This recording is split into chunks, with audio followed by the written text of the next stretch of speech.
Welcome to A Ride on the Outside. MMA is full of people on the inside, but what about the ones that watch from beyond? Welcome to the MMA Outsiders with Tom Albano and Zain Bando on the Empty the Bench Podcast Network.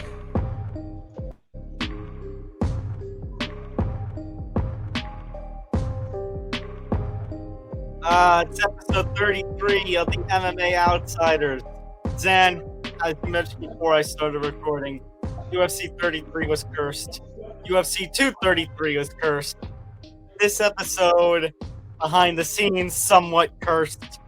Let's try to make this as smooth sailing of an episode as possible, despite the 33 in there.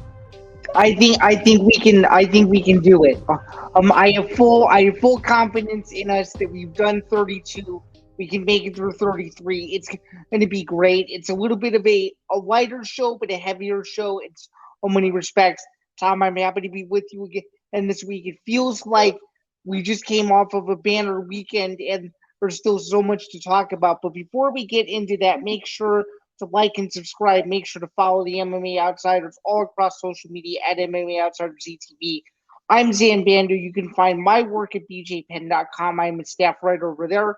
You can find Tom's work, who's to my left on my screen, over at Fansided MMA. And then, of course, he and I host this crazy show together. And speaking of crazy, we do have a lot to get into because, Tom, let's face it, UFC 287 was an absolutely unbelievable pay-per-view. Some people across social media are already saying that it is the best pay-per-view of the year so far. We're going to get into a little bit of a briefer recap of that event because we actually did a post-fight live stream on Sunday morning, which was very entertaining. That was about an hour and a half of us screaming at each other over how good the fights were. So if you want to go check that out, that'll be linked in the description. It is also on the MMA Outsiders playlist as well. But let's get right into it because we have a new UFC middleweight champion for the first time. Sorry, go ahead. Okay, hold on, Zain. There's something we got to mention. So, obviously, we've got UFC 287 to talk about. We'll also mention UFC Kansas City that's coming up this weekend. But as you said, Zain, I'm going to peel the curtain back a little bit. A lot of talk about how we were going to handle this show, how long we should mention 287, so that way we can get that little hour and a half, show, a little promotion, because, again, we'll go into briefly touching on UFC 287 today, and for the fuller context, you can check out our post show that we did on Sunday morning. But you know who the biggest benefiter to the to our little disagreements from earlier is? It's all of you out there, because we have a guest fighter who will be joining us on this episode. Aung La NSang, the former middleweight and light heavyweight champion of one championship, will be joining this program towards the end. Yeah, I'm very excited. This was a fantastic interview. He gave me a lot of interesting insight into his fight with Fan Rong. He will be competing on the ONE FC Fight Night card that's taking place May 5th on Amazon Prime Video, which is, of course, headlined by the huge Johnson versus Moraes trilogy. He's a part of that card. So his Sage Northcutt gave me a lot of good insight as he's only about a month out from his fight. Gave me a lot of good insight as to who Rong is as an opponent, when he'd like a Ritter trilogy to potentially happen, and so much more. So be sure to check that out at the very end of the episode. Again, I think on first time, I know he's a very busy man because when he's in his car, that means he's pretty busy, as he has been for the last 400 weeks now. He's been traveling. Mine was no different. So be sure to check that out at the very end of the show. It was a very fantastic interview, and again, I'm very much appreciative of on for his time, and of course, you and I are looking forward to his fight as well. So be sure to check that out. Yeah, I gotta make sure. Actually, Zain, that first weekend in May is gonna be packed. You're gonna have one championship's first US show, and then you're gonna have UFC 288 that next day in at the Prudential Center. And then, of course, you cannot forget we're gonna have Canelo versus John Ryder in Mexico the same night as 288.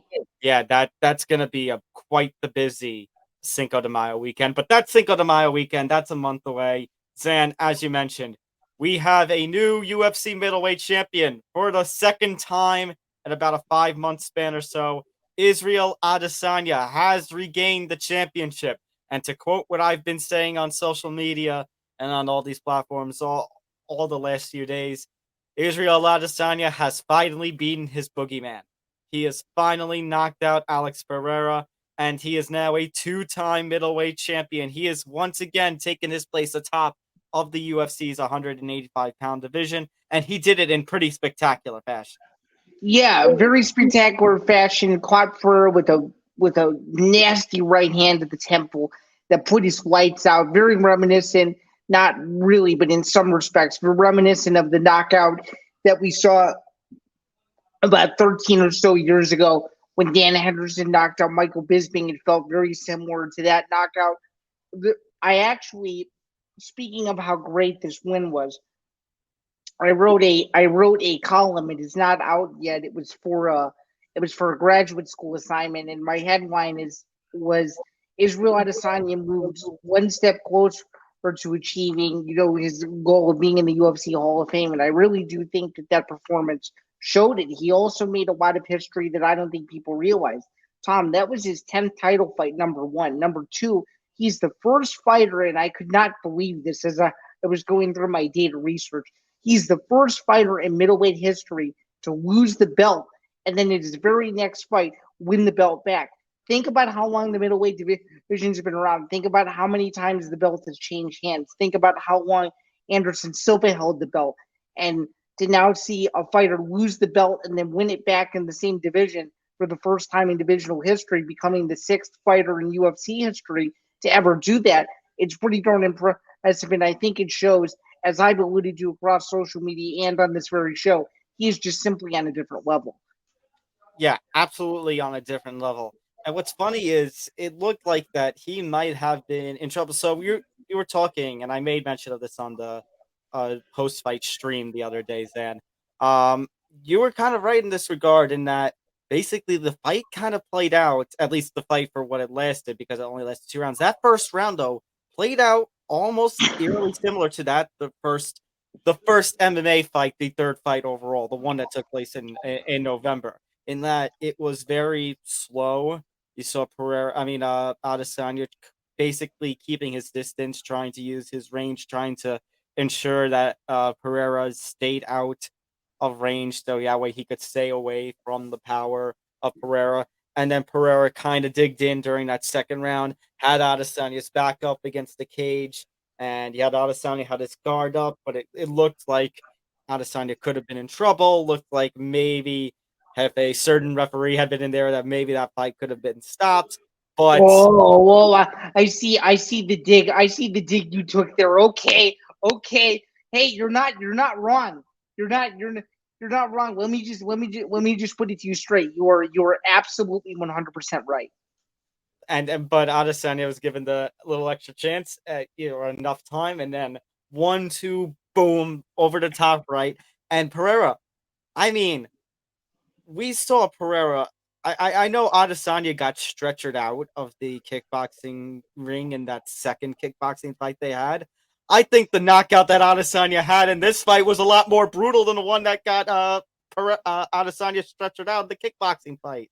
That was Pereira was out cold. No, he was out cold for sure. Something that I would be remiss if I didn't mention this on this show.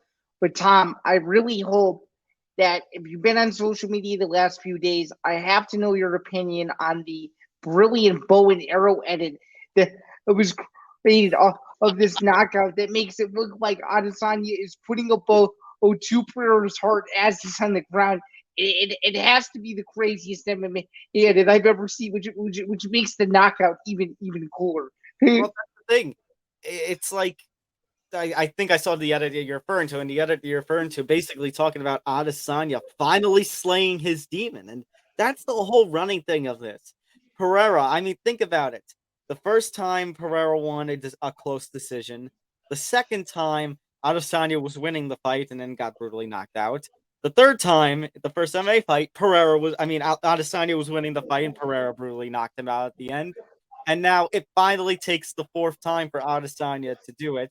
And not just do it and have that I mean, that celebration, Zan, was one of the biggest outpourings of emotion I've ever seen in the octagon. To think of all the trouble that Adesanya went through, to think about, Zan, this fight, and you saw basically a lot of people, myself included, saying, "Oh, it's happened 3 times. It's going to happen again." He had the dog collar around his neck at the pre-fight press conference. He came out the headstrong. A lot of people gave him crap for all that kind of stuff, and I said basically that this showed an Adesanya of absolute focus. Would it help him? I don't know. And well, clearly it did. And as far as the legacy goes, then, which by the way, we also mentioned on the pre-fight stream. Yeah, I mean post-fight stream. Yeah, absolutely. Yeah, that this absolutely is going to get him another step closer because, I mean, like you mentioned, nobody in middleweight history and very few fighters have ever regained the belt back in the very next fight. I mean, we talk about Stipe Miocic and Amanda Nunes are 2 fighters in mind who have done that, won the belt back in their next fight, and we talk about how they're Hall of Famers. I mean, future Yeah, and then I think the most famous one that you're leaving out, and it's totally understandable because it was even a hard list for me to compile. The one that I think is the most famous is George St. Pierre losing his belt to Matt Serra and then winning it at UFC 283. He's also on the list. I believe, if I'm not mistaken, the list is pretty impressive. It's Stipe Miocic and Amanda Nunes, Israel Adesanya, um, and then I think, if I'm not mistaken, it's a couple other notable champions. The one thing that I took away from it was the only fighter that's in the Hall of Fame from this, lose the belt and win it back. The other one that just came to mind was Brandon Moreno. The only one that comes to mind where it's like you lose it and then you win it back, who's in the Hall of Fame, is George St. Pierre's. Or it goes to show how hard it is to lose it and then win it again. agreed. Agreed. It absolutely is difficult, and it's difficult to be hunted instead of the hunter. I do think, however, Stan, that statistic's not going to hold because Stipe Miocic's going to the Hall of Fame. Amanda Nunes is going to the Hall of Fame, and definitely Israel Adesanya is going to the Hall of Fame. Yeah. I think the statistic more so is who is and is in the Hall of Fame. The statistic is more so that Adesanya is on a list of like 5 or 6 fighters who have lost the belt and then won it back in the very next fight. It just happens to be that right now, at this very minute, St. Pierre is the only one that's in the UFC Hall of Fame. Mm-hmm. The only debate now is at this point, where do we go next with Israel Adesanya? We touched upon that again during our post-fight stream. I mean, there are rumors Pereira might go up to 205. Dana White kind of implying that maybe that's going to be the next step, which would be great for the light heavyweight division. But as far as the middleweight division goes, I mean, if you're not going to do the trilogy, and both Izzy and Dana don't seem like they want to do the trilogy, then where the hell do you go from there? Because Adesanya has beaten everybody in the top 5. Oh, sorry, say it again. I was saying that Adesanya, about what was next. So Adesanya has basically beaten everybody in the top 5, but he and Dana apparently both don't want to do the trilogy. Yeah, I mean it's obvious that they think that this rivalry has been settled. I think a lot of people on the outside disagree. I think the demotion instead of the promotion of the trilogy is very interesting, and actually the demotion of it, if they end up going the trilogy route in some form or fashion, might actually end up making the fight a lot bigger, because I think if you look at the fan support across social media, it seems to me like more people than not, they want to see the trilogy, whereas the UFC and Israel Adesanya, they don't. I'm a little bit mixed on it, but as we alluded to on Sunday, if you're going to do Amanda Nunes versus Juliana Pena, by that same logic, in my opinion, you have to do Pereira versus Adesanya 3. But listen to this though. How about this? How about this scenario? Alex Pereira moves up to 205, beats Jamal Hill, or whoever has the belt. It could be Jamal Hill or Magomed Ankalaev. Trilogy fight is champ versus champ. 100%. You took the words right out of my mouth. That's exactly what I was thinking. Dylan Rush alluded to it. Several other MMA journalists have already played the theory in their heads. A lot of us in this immediate space think that if the UFC really wants to do the 205 thing, that's how they're going to do it. The only thing I could see that are issues here about all this scenario is, do you really give Pereira a title shot at 205 off of a loss? Are you going to complicate that division even further when, granted, there's not a lot of star power there, but you got Magomed Ankalaev, who could have had a claim to the championship in December. Yuri Prohaska technically never lost the championship in the Octagon. He vacated it due to injury. So that's it. So that division's kind of in shambles. Here's an interesting scenario for you, though, Zan, because we talked about if Izzy had lost, maybe he and Usman perhaps switch places and Izzy drops to welterweight and Usman goes up to middleweight. What about the possibility of Izzy doing Ciampa going down and challenging Leon or Colby for the welterweight title? I think that's least likely, just considering that there's so many challengers at 170 that still need a shot, That's including the aforementioned Bilal. Remember the name Muhammad. So that's fair, considering I was going off on Sunday talking about how he deserves a shot, or not even Sunday, last week's episode. No, that you're not wrong there either. But of course, besides Israel Adesanya's greatness, Tom, we also had some other interesting fights on the card, and of course, we had the retirement of one Jorge Masvidal. He retired following a unanimous decision loss to Gilbert Burns in a fight that was pretty underwhelming. And if you want to tell me that Jorge Masvidal won the first round, you clearly don't know how MMA scoring works. So let's just put it that way. It was a clear unanimous decision win for Gilbert Burns. Tom, not much really more so to say on this fight than the fact that Jorge Masvidal did not look like himself, and Gilbert Burns is still one of the baddest dudes at 170, whether you like it or not, and is still very much in the mix for a coveted title shot. And of course, Dana White being Dana White, pretty much saying, quote, done, referring to Gilbert Burns being the backup for what would be UFC 291 in London for Edwards versus Covington. Well, what was interesting in that post-fight press conference, man, was he was in demanding mode. Like, Burns was smiling with his joy self, but said, if I'm not the backup fighter for Leon versus Colby, then I want out of the UFC, which is a pretty damn thing to say and a pretty bold thing to say. I mean, considering the fact that you've got, Francis Ngannou still on the market, still a free agent, but not a bad situation when you consider that Bellator and PFL probably all would have been, and one championship, and all of them would probably been scrambling to get Gilbert Burns if he ever got Tom, I understand your argument, although I do think it's a little bit too far-fetched. Let's be honest here. I think that Gilbert Burns was overreacting a little bit. I think the point is Gilbert Burns wants a piece of the welterweight title. He wants another shot at it. His whole point, I think, in saying all that to threaten the UFC is he's essentially just saying, gosh dang it, get me in the mix. That's his whole. Which Zan, I need to say, is also technically fair, because I did say last week the welterweight division is entirely clean again with Leon besting Usman, so all the matchups are fresh again. But it points to Zan, the inexplicable decision of it when you've got Gilbert Burns coming off of this win, you've got Bilal Muhammad who's on the win streak he's on, but you're picking Colby Covington, whose last win and last fight was against Masvidal a year ago.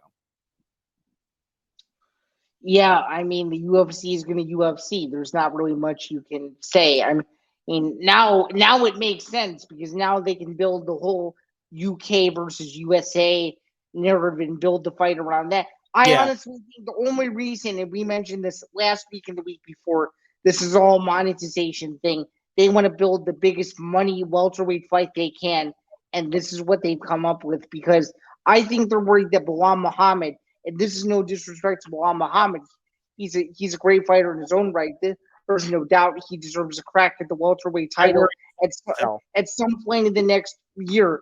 It's just the issue is, as you just alluded to a second ago, Bilal Muhammad cannot sell pay-per-views the same way that Colby Covington can, which is why they're going in the direction they are. They're not willing to admit it, but that's the reason.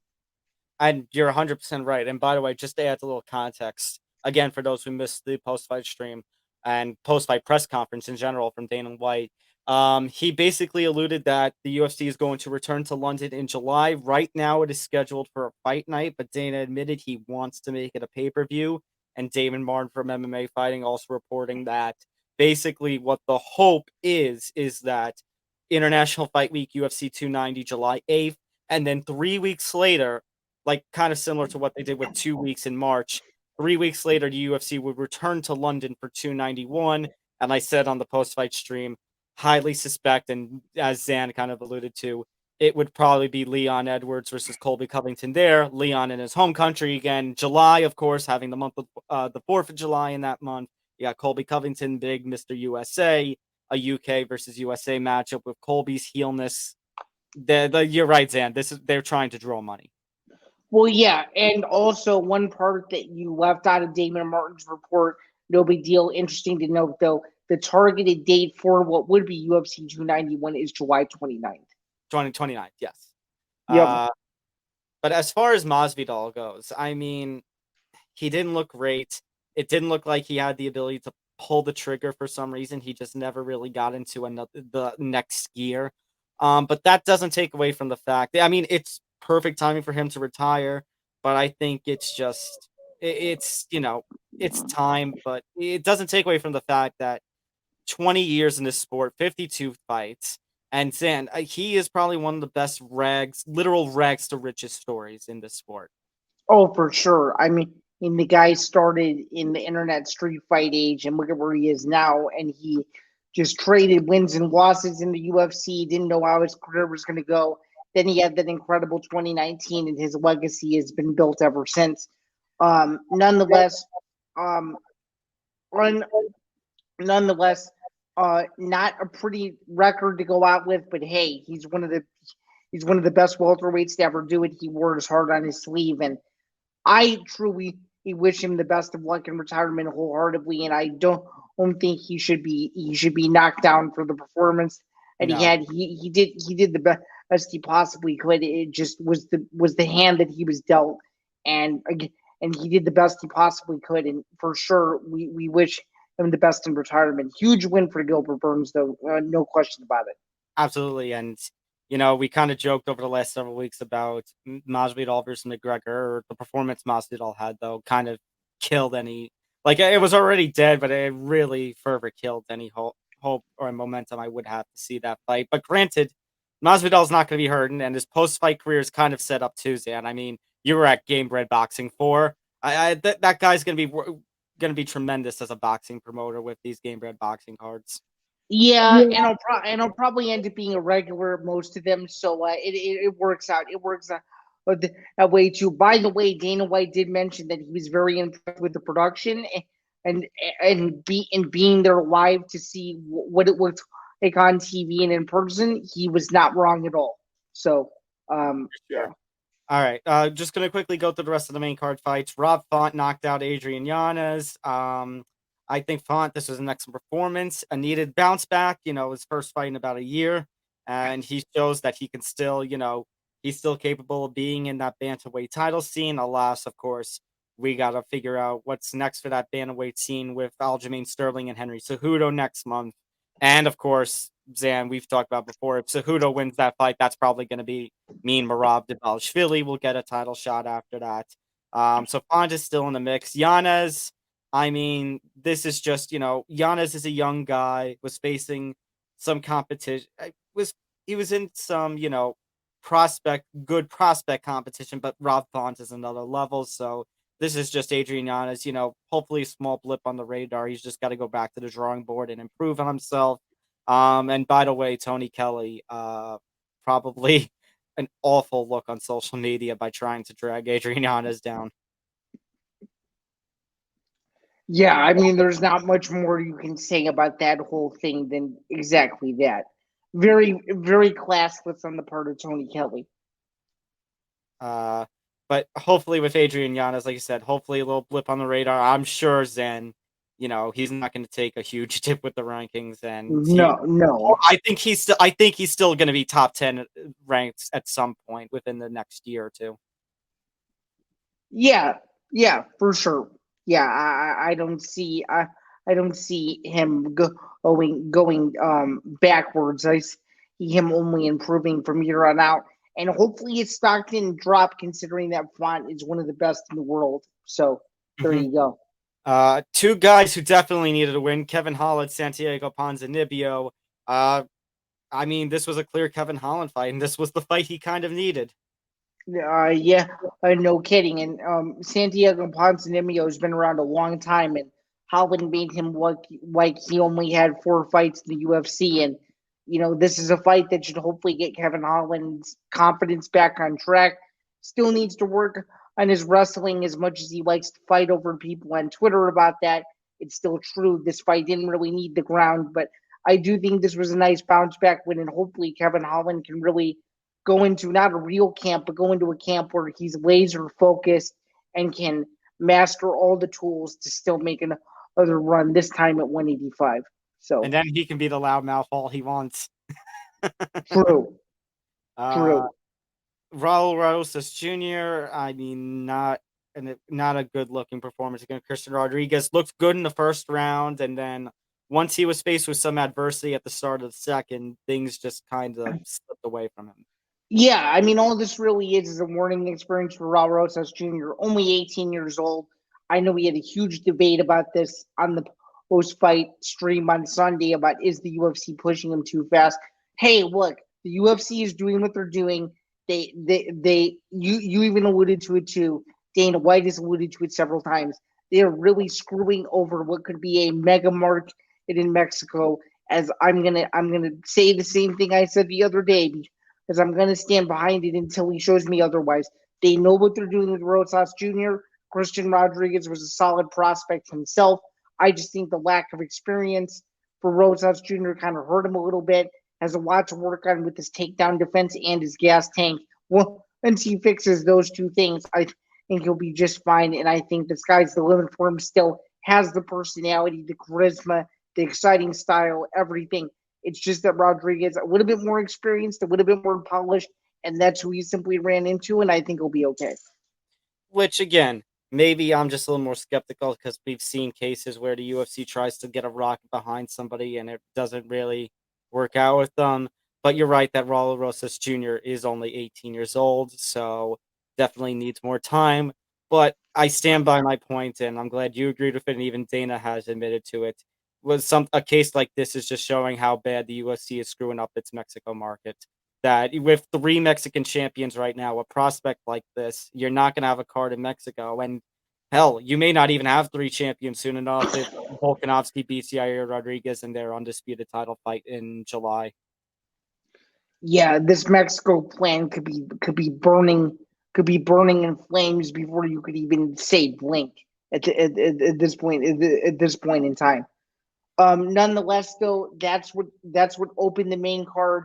Those are the thoughts on the UFC 287 fights themselves. Again, if you want to hear more, you can check out the Sunday morning live stream. Just a little clarification on those. We'll try to do those when the card actually means something, when there are bigger names on the card. So tentatively, is not set in stone for the second one, but assuming that UFC 290 goes up without a hitch and it's the fights we think they're going to be, you can plan on having a live stream around the bigger cards. So presumably the July card, the October card, what have you, et cetera, et cetera. So we hope if you've seen that, you enjoyed it, and we look forward to providing more unique content like that, similar to the breaking news stream with Francis Ngannou. So hopefully you guys got a chance to check that out, and if you haven't and you want to hear more about our thoughts, you can go over there as well. So we just wanted to quickly clarify that.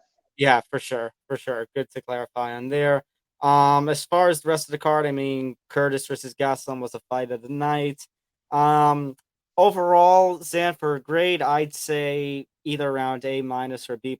I don't know if I could call it fight card of the year. I think this one and 285, and I want to say 285 March the Jones card might still hold a little bit of a lead over it.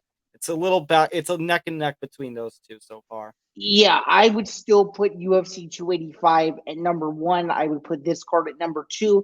As far as a grade, an A- is a solid grade, and the UFC would be very happy. Their first show in Miami in 20 years was a success, And as Dana White alluded to, they're going to try to make Miami a yearly destination. So if you're looking to get a vacation in mid-April, that's a destination that is a can't miss, assuming that the main events are going to be just as good as Adesanya versus Pereira.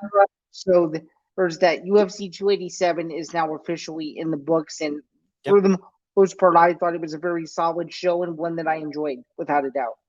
For sure. All right, a couple of news and notes. First, a couple of them from UFC 287. We're not going to spend too much on those, but I thought it was worth mentioning about Dana White's performance at the pre-fight press conference. First of all, not saying anything about the WWE Endeavor deal, which, I mean, kind of fair, maybe because it had just happened. Saturday, he opened up a little more into it, although nothing that the other news reports really haven't already said. And granted, we're still waiting some information about this Endeavor deal. We still don't know the full name of it yet.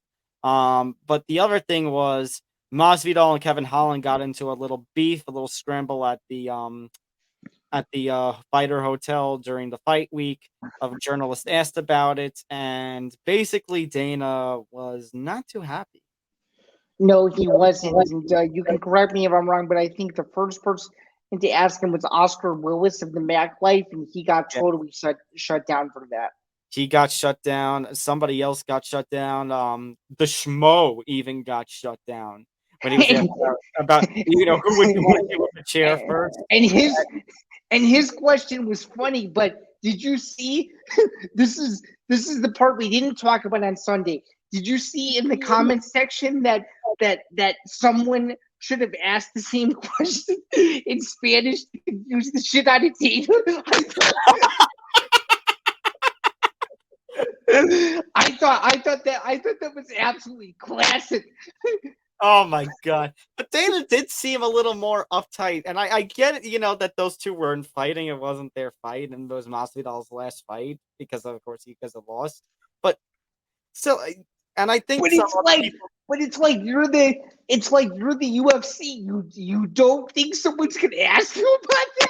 Like, I know the talk about the media just stirring the pot, but isn't that kind of, if something happened between Holland and Masvidal at the press conference? I mean, granted, there's lines you don't cross. Something could be kind of related, but yeah, if they got into a shouting match with one another, you wouldn't want that publicity.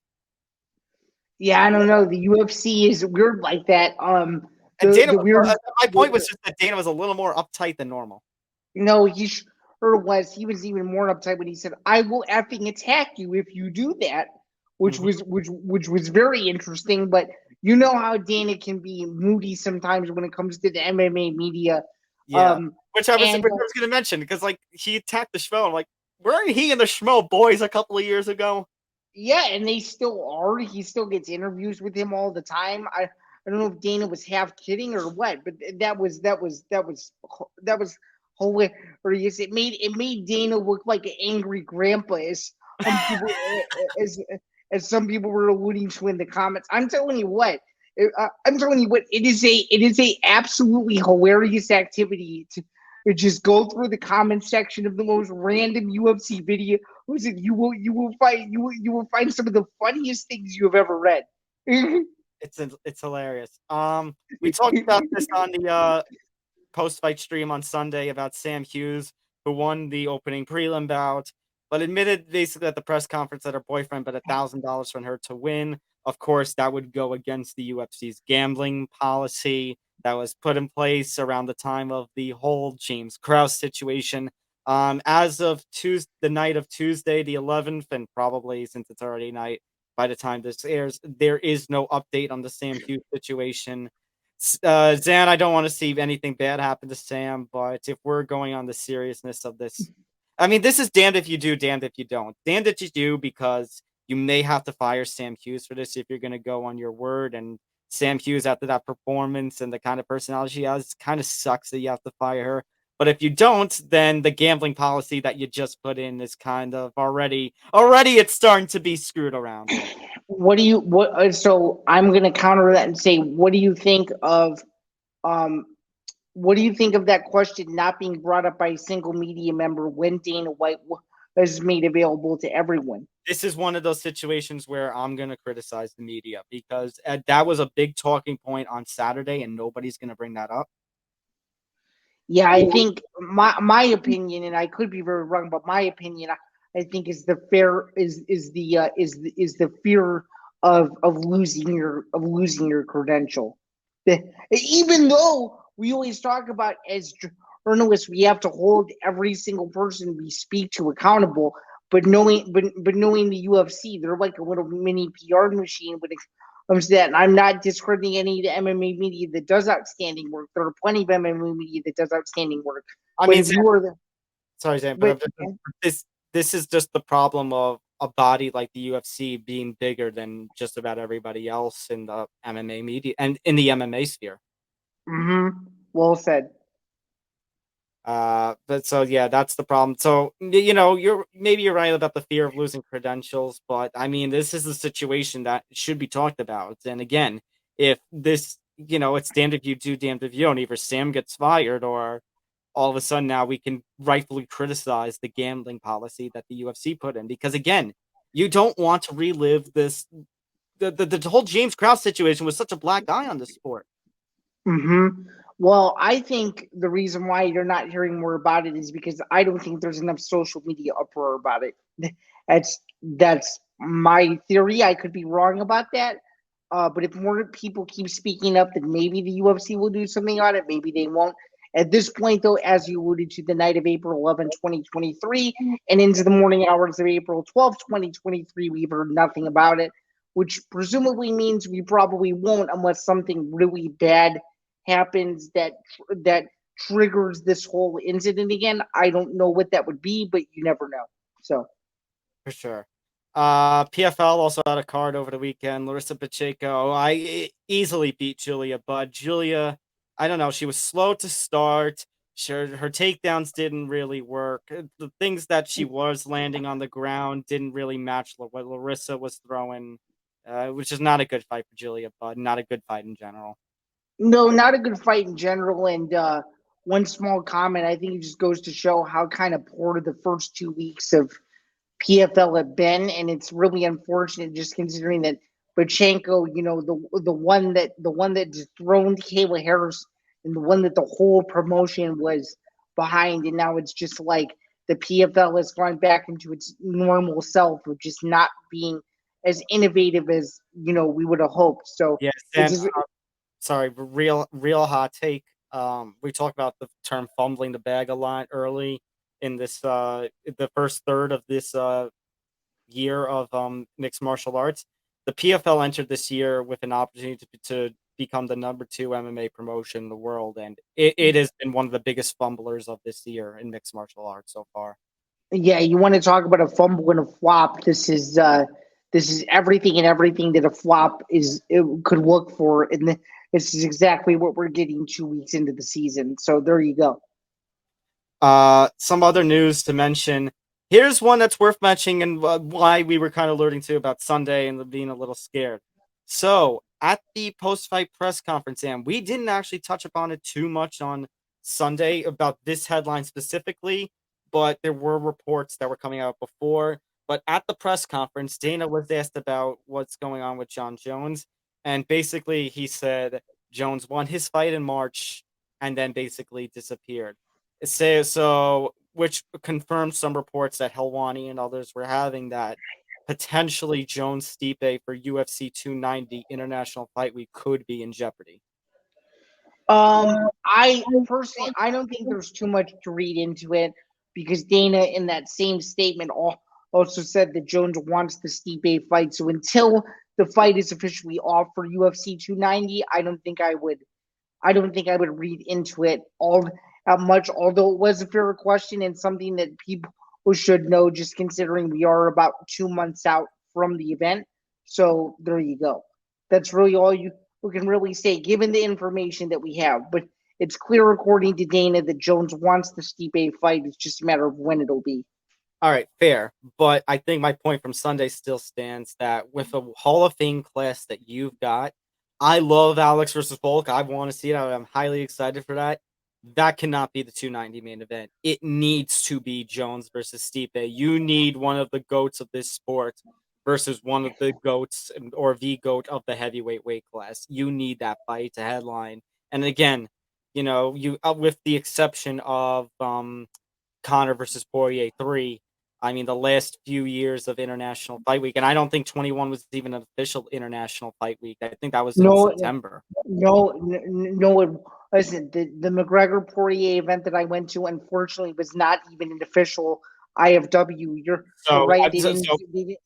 Yeah. You're right. My point is that so my point is, you need, with a Hall of Fame class like this, and to give International Fight Week a little more momentum, you need something like Jones Stipe.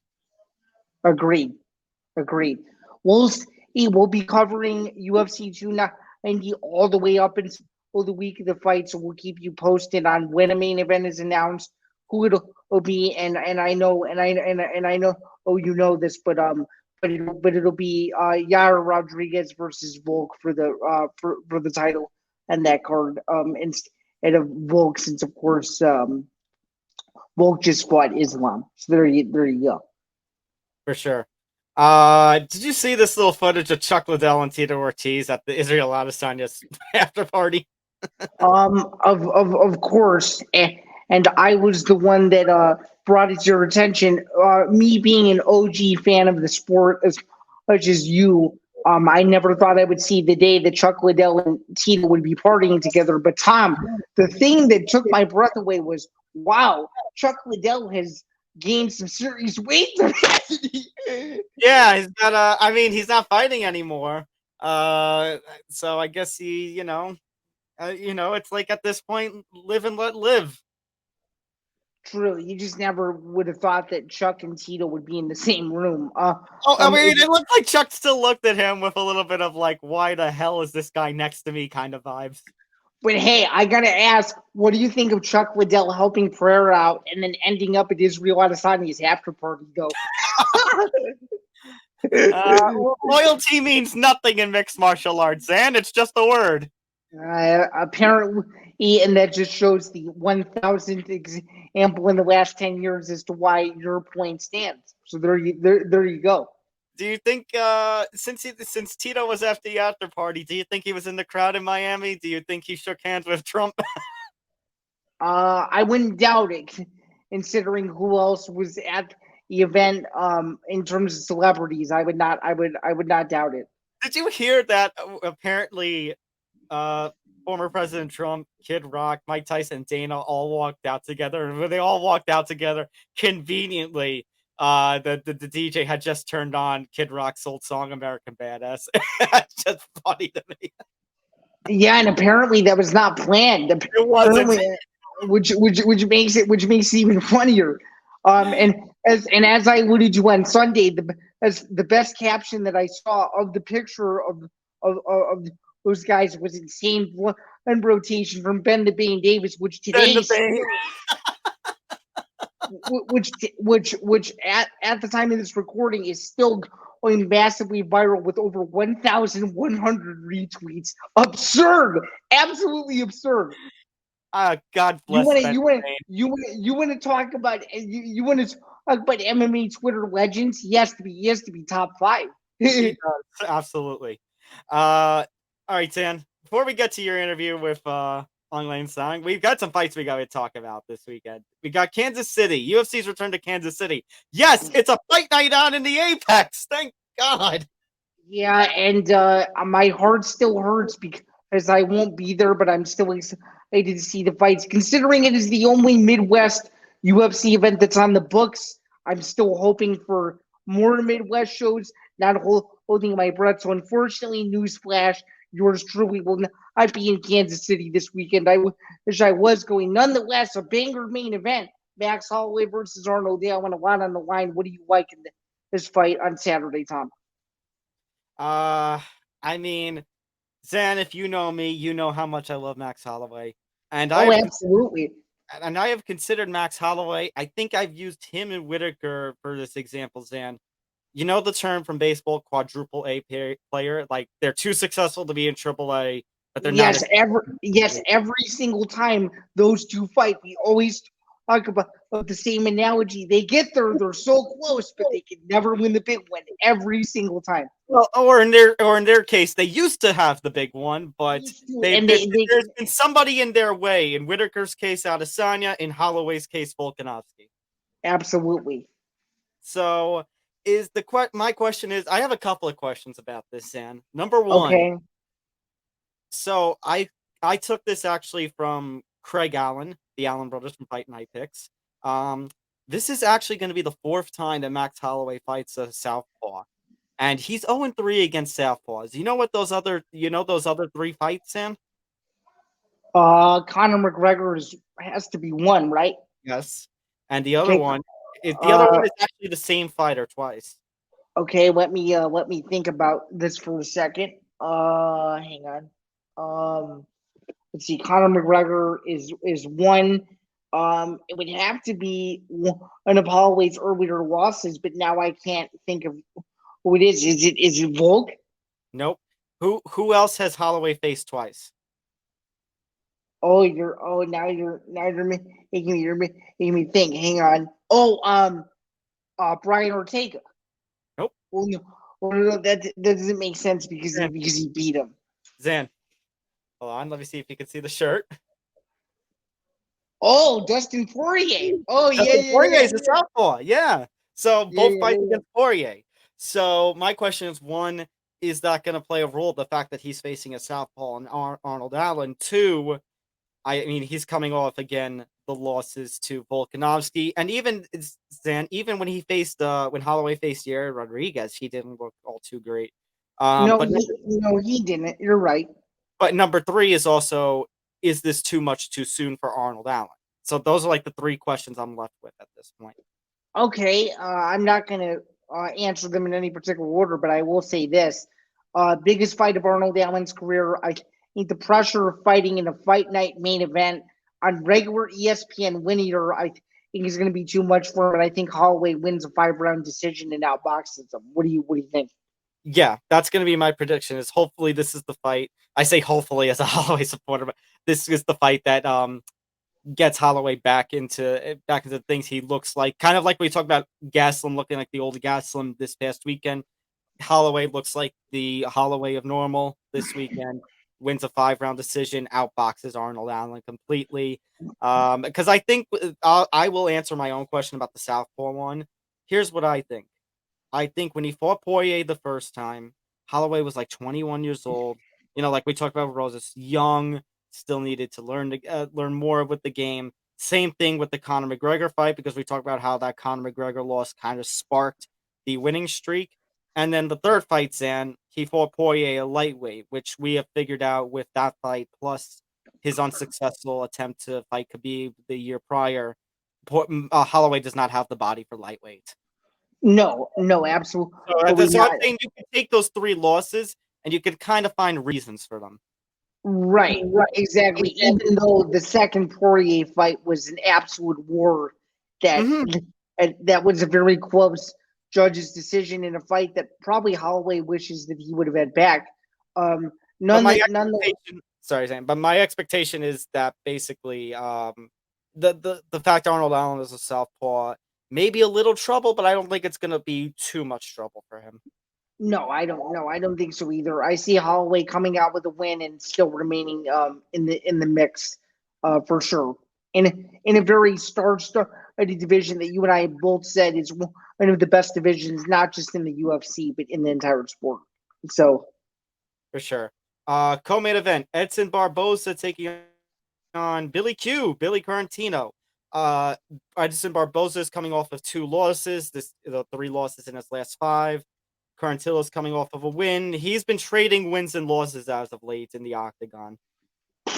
Yeah, big step up in competition for Billy Q. Without a doubt, the biggest name he's ever fought.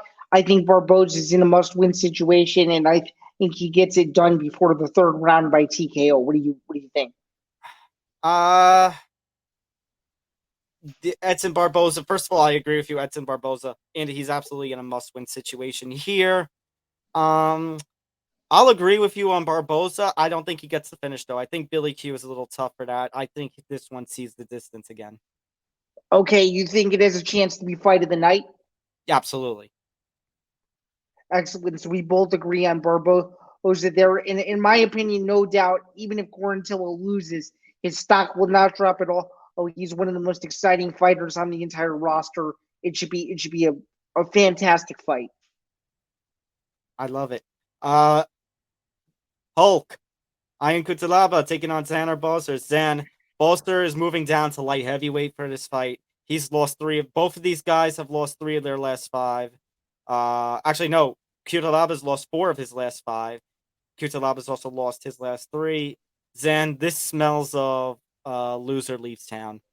Yeah, I think Tanner Boser actually, and this is my upset pick. I think Tanner Boser gets it done and knocks out Cutelaba in the first round.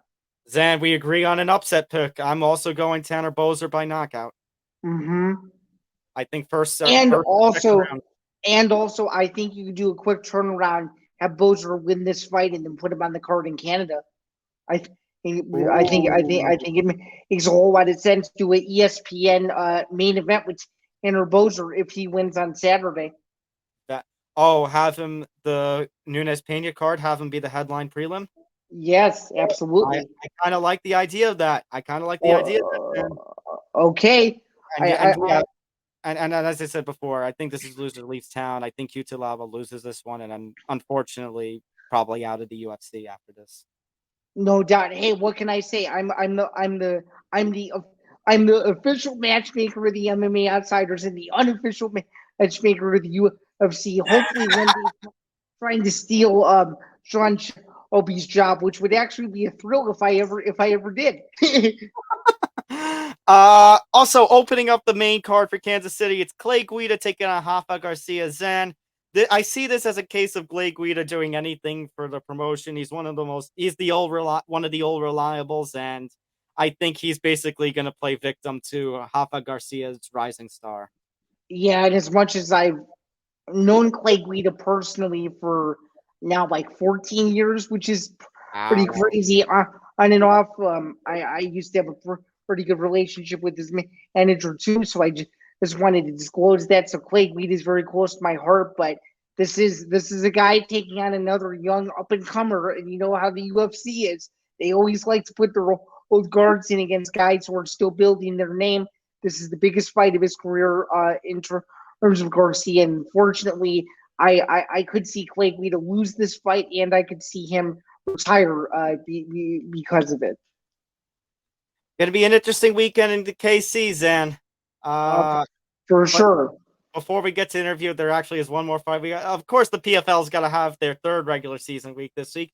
Although I do like this main event, OAM Shane Hurricane Burgos. I think Shane Burgos, because of the injury with Marlon Moraes from this fall, this is going to be his PFL debut, and I like this matchup. Yep. Out of the 3 PFL main events so far, I believe this is the best one of the season. Would you not agree? Absolutely, and I think this one actually is going to end up being a banger. Praying. Yeah, I think Shane Burgos gets it done in a very close split decision. What do you think? I second that. Shane Burgos split decision. Yeah, I just think Aubin-Mercier is a stud. He's gonna dance around, make it a firefight. But I just think that Shane Burgos is on a different level. Having that UFC experience, getting released when he did, on the streak that he was on, I think he's a man on the mission to win the $1 million, and I think he's going to take his first step towards that for this season. And I actually think it is the second best main event of the whole weekend, without a doubt, and it should over deliver on Friday without a doubt. All right, so Zan, want to introduce your guest? Yeah, so stick around. As I said, Aung La NSang, I was able to talk to him earlier yesterday. He was a thrill to talk to again. The former 1 middleweight and 1 light heavyweight champion. He will be fighting Fan Rong on ONE FC's first ever show on U.S. soil. Also, be sure to check that out. He's also joining the likes of Sage Northcutt, who's on that card, and then of course headlined by Johnson and Adriano Moraes, which would be a fantastic trilogy. So stay tuned for the interview with him coming up right after this. It was an absolute thrill to talk to him. Very good guy. Seems like a very busy guy in the middle of going to the gym, but we wish him the best of luck in his camp and for his fight. And again, a thrill to talk to him, and we hope you guys enjoy. That there's more interviews to come over the next several weeks. Those will be announced as they happen. But I hope you enjoy another one of my exclusives on the MMA Outsiders. One we can say that we were the first to get, which I was pretty proud of. For sure. Let's start to that interview right now. Welcome back to MMA Outsiders. My name is Zain Bando, also a staff writer for BJPen.com, here with Aung La ahead of his fight on May 5th at 1FC 10. Aung, how are you today? I'm doing very well. Just got a great training session in.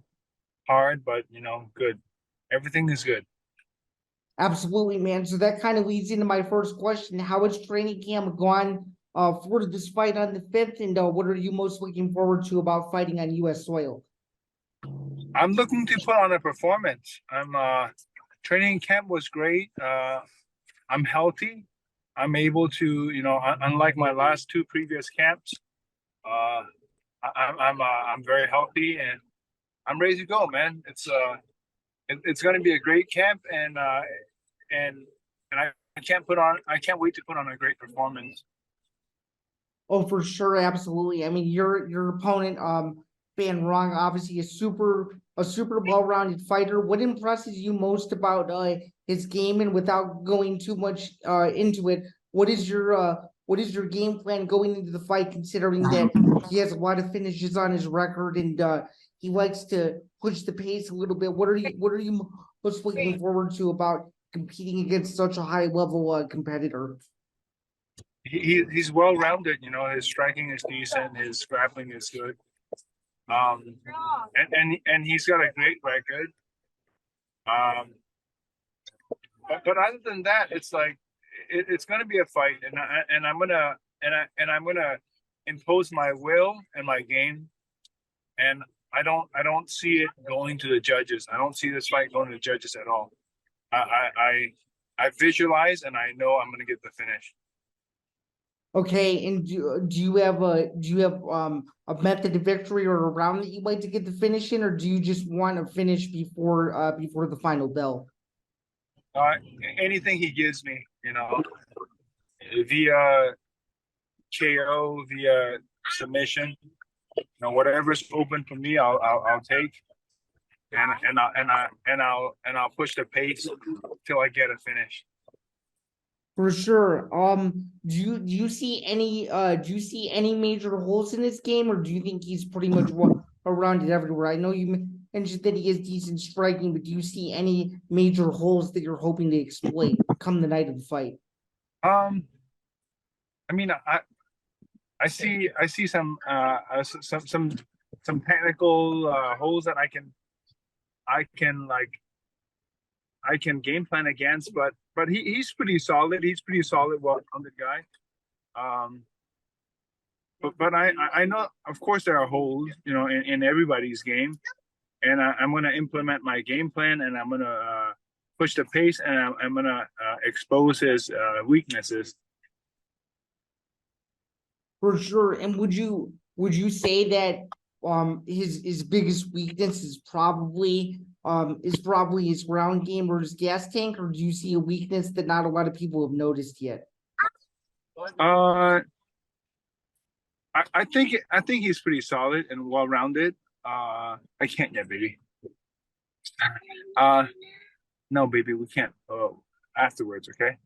After I feed you guys, we can come back here. Sorry about that. I'm sorry. No, you're all good, man. I totally get it. It's a packed card. You have a lot of different things going on. It's all good, man. I totally get it. It's all good. Thank you.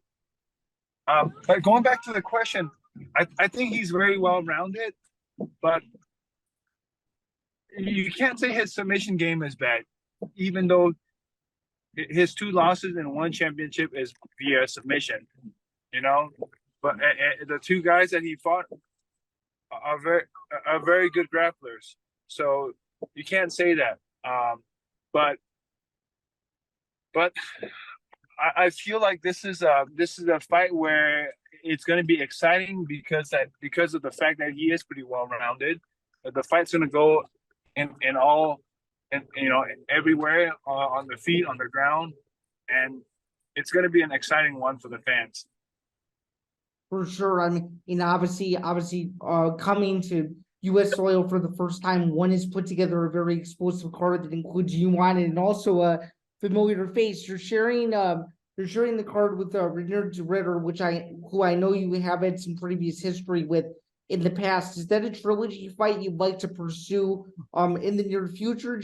It's given your guys' past history. I know you're obviously not looking at the future opponents, but is he a guy that you'd like to fight again in the near future? Oh, for sure. The plan is to get my belt back, and he has it right now. But nothing to me really matters except Fan Rong on May 5th. I could share the card with all my past opponents on that night, but nothing's gonna matter unless it's except Fan Rong. For sure, and I believe that that's a great mindset to have, just taking it one opponent at a time. Obviously, in doing my research and some background prep on you, you were once a beekeeper before transitioning into MMA. Is beekeeping still something that you have a great passion for, and could you see yourself ever doing that again once your MMA career is over? Oh, for sure. I worked as a beekeeper, and I love the feel of beekeeping. It's good for the environment, and it's a sweet job. It's making honey and all that. It's a sweet job. But right now, what I'm pursuing is mixed martial arts, and I don't know when I'm gonna stop pursuing this career. But of course, in the back of my mind, I think about it. Maybe one day when everything, when I'm done with this fight career, maybe. Yeah, for sure. Obviously, you fought 3 times in 2022. Is staying active something that you're really focused on in 2023, or are you just taking it one fight at a time? No, I want to stay active, man. I want to compete as much as I can this year. I know that I'm not gonna fight too many more years, but as long as I'm still fighting, I want to stay very active. I know in the gym we spar pretty hard, so I mean we spar hard against heavy hitters. So I don't mind getting hit, and I don't mind staying very active. For sure, man. I guess one of my final questions for you is what's going to be the plan the week of the fight? When are you getting to Colorado sort of to get used to the elevation, and do you kind of have that all mapped out yet? Yeah, it's all mapped out. I got an Airbnb already. I'm gonna get out there about 10 days early, but not super early. But the main thing is make sure my conditioning and my cardio is good. And right now I'm able to do that. So it's gonna be good. I promised the fans a great show, and I've promised the fans it's gonna be an explosive, and it's gonna be they're gonna be in for a treat. That's awesome, man. Well, I really appreciate your time. Good luck on the 5th, and good luck with the rest of training camp. I know you have a lot of busy media obligations and fight camps to get to. So thanks again for taking a few minutes out of your day to do this with me. And I will look forward to watching your fight next month. It should be absolutely fantastic. So good luck. That's going to do it for another edition of the MMA Outsiders. A big thank you to Aung La NSang for once again joining us and talking with Zain. A lot that we went on to a 287 in Kansas City, Zain. Should be another fun weekend of fights. Absolutely. Before we get out of here, what we want to say is please be sure to like and subscribe. Be sure to follow the MMA Outsiders all across social media, as well as Empty the Bench. Of course, you can find my work at bjpen.com. I'm a staff writer over there. You can find Tom's work at Fansided MMA. You can follow our Twitter accounts respectively at SamBando99, at Thomas J. Albano, and at Tom Talk Sports 9. Before we get out of here, as we like to do, as this program and tradition. We want you guys to enjoy the fights. Good luck on your bets, and of course, be Joe Piper. Beat Joe Piper getting a big win over the weekend. Huge win. Absolutely. And I hope Dana treated him well, because he should have gotten a performance of the night bonus. Absolutely, and I do think an MMA Outsiders dream come true interview would be an exclusive with the man and himself. Hopefully, if he makes it all the way to the top and is fighting for a number one contender spot or world title, and that would be the time to give him the shine that he deserves. But of course, as we say every week, be Joe Piper. Be Joe Piper. By the way, also want to throw one other thing out there. So, don't know how many of you have been noticing out there, depending on what other shows you watch on the ETV network. But a lot of the ETV network stuff right now is going up on the audio-only platform. So, you want to listen to the MMA Outsiders in audio-only form, check us out. Spotify, Acast, Apple Podcasts, and more. Yeah, so whether you're sitting at your desk or you're driving along in your car, you can listen to the MMA Outsiders wherever you may be. And of course, as you guys always know, Tom and I's DMs are always open. If you guys have any questions, if you guys want us to add or eliminate segments or have special guests on, we are always open to suggestions and inquiries. So please support the show however you can. And thanks again for all of your guys' support. We couldn't do it without you. Of course. Have a good day, everybody. Take care.